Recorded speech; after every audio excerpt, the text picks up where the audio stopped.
जय गुरुदेव, नमस्कार। आज का विषय है पितृपक्ष। पितृपक्ष की महत्व और इसको क्यों हम पितृपक्ष को इतना मानते हैं, और ये 15 दिन जो है क्यों हम पितरों को याद करते हैं, और 2 अक्टूबर जो सर्व पितृ अमावस्या जो आ रहा है उसका क्या महत्व है। चलिए इसके बारे में हम लोग थोड़ा बात करें। तो उसके पहले कपीश ज्योतिष में आपको स्वागत है, और आध्यात्म और ज्योतिष के बारे में जानने के लिए प्लीज़ आप सब्सक्राइब करें इस चैनल को, और दूसरे लोगों को भी सब्सक्राइब करवाएं। इसमें आप स्पिरिचुअलिटी और ज्योतिष के अलावा और दूसरा कुछ भी इसमें इंफॉर्मेशन नहीं रहेगा, और अध्यात्म और ज्योतिष की गहराइयों में हम लोग एक एक विषय पर इसमें चर्चा करेंगे। तो आइए आज पितृपक्ष के बारे में बात करें। पितृ एक्चुअली क्या है? पितृ हमारा डीएनए है। अब आप बोलेंगे हाँ भाई साइंटिफिकली तो है। हाँ बिल्कुल।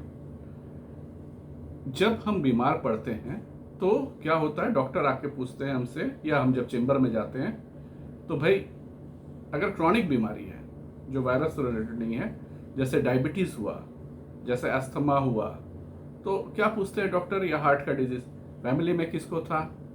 आपके फादर को था या माँ को था?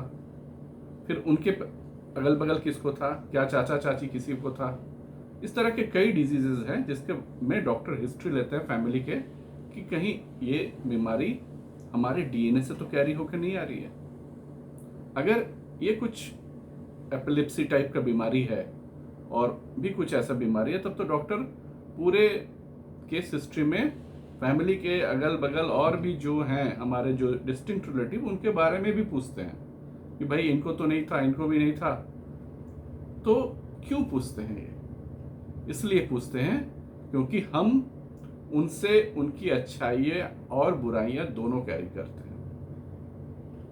ये तो मेडिकली हो गया। फिर दूसरा तरफ आप देखिए कि प्रॉपर्टी के बारे में भी नेचुरली क्या होता है कि हम उनके प्रॉपर्टी के, उनके जमीन के हम ही वारिस बनते हैं, और नेचुरल डेथ में, या अगर प्रॉपर्टी का ये भी नहीं भी बना है तो नेचुरल जो लॉ है उस हिसाब से ये मान लिया जाता है कि बेटा बेटी ही उस प्रॉपर्टी का मालिक बनेंगे।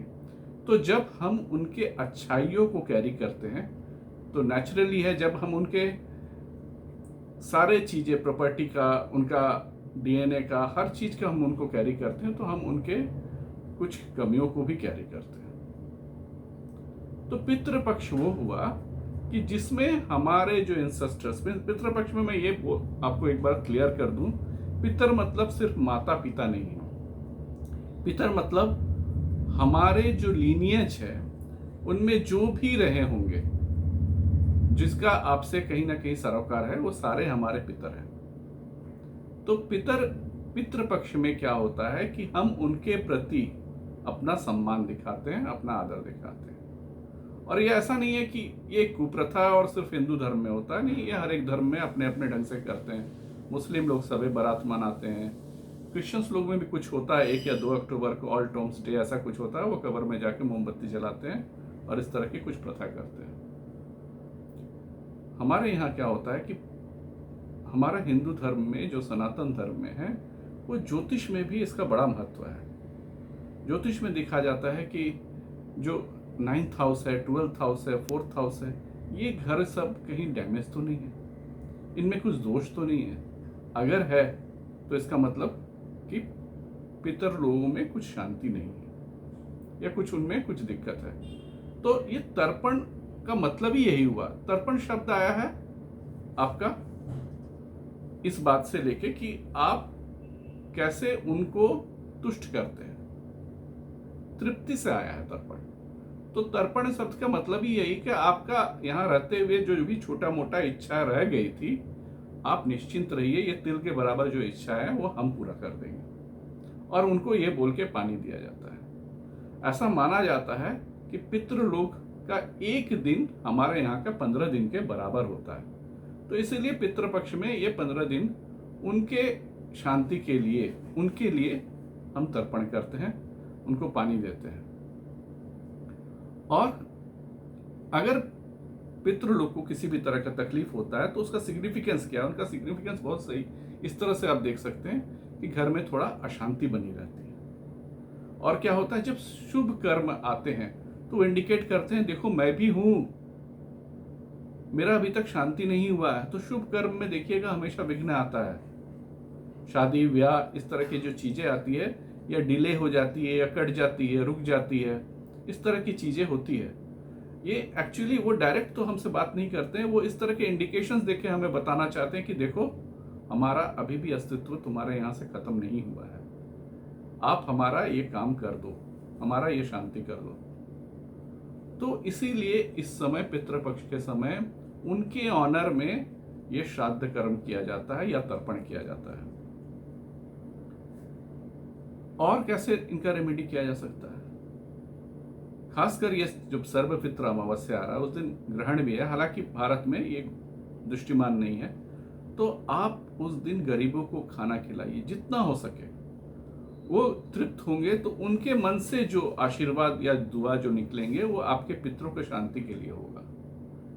आपके अपने सामर्थ्य के हिसाब से गरीबों को खाना खिलाइए, गायों को खाना खिलाइए, और साथ साथ अगर हो सके तो तर्पण कीजिए। अगर आप खाना नहीं बना सकते हैं, आप अकेले हैं, असमर्थ हैं, तो कई अच्छे संस्थाएं हैं जो गरीबों में खाना बांटती है, उनके साथ हो लीजिए या ऑनलाइन दे दीजिए। कुछ संस्थाएं हैं जैसे नारायण सेवा संस्थान या आपके कुछ ऐसा जान पहचान के कुछ भी संस्थान हो सकते हैं जो इस तरह गरीबों को खाना खिलाते हैं, आप वहां कुछ डोनेट कर दीजिए। और एक चीज होते हैं, पितरों के लिए पेड़ लगाइए। आप पीपल का पेड़, बरगद का पेड़, ये सब पेड़ जो है, ये पेड़ को बहुत क्लोज माना जाता है पितरों से। आप इन पेड़ों को लगाइए, इनको सींचिए, तो भी आपका पितृ का दोष का जो है वो कम हो जाएगा। तो सर्वपितृ अमावस्या के दिन या अभी जो चल रहा है पितृपक्ष, आप जितना हो सके गरीबों को खाना खिलाए, अपने सामर्थ्य के हिसाब से लोगों का मदद करें, गायों को भोजन दे, और साथ साथ अगर तर्पण कर सकते हैं तो जरूर कीजिए। उनको जब आपसे वो ये मिलेगा, ऑनर मिलेगा, उनको आपसे जब एश्योरेंस मिलेगा कि नहीं मैं हूँ, आप निश्चिंत होकर अपने लोक में रहिए या फिर से आप आइए, जन्म लीजिए, तब वो शांत होंगे। और साथ साथ पितरों के लिए वृक्ष लगाइए। तो ये पितृपक्ष का महत्व है, आप इसको ठीक से कीजिए तो देखिएगा कि घर में उनके आशीर्वाद से घर में धन धान्य शांति सब आएगा। बस यही था आज का वीडियो कि पितृ पक्ष क्या होता है, और इसके बारे में अगर कुछ प्रश्न होगा तो जरूर पूछिएगा। आप लोग पितृपक्ष को ठीक से मनाइए, शांति के साथ मनाइए। आगे का वीडियो में एक नया विषय पर हम लोग चर्चा करेंगे। नमस्कार, जय गुरुदेव।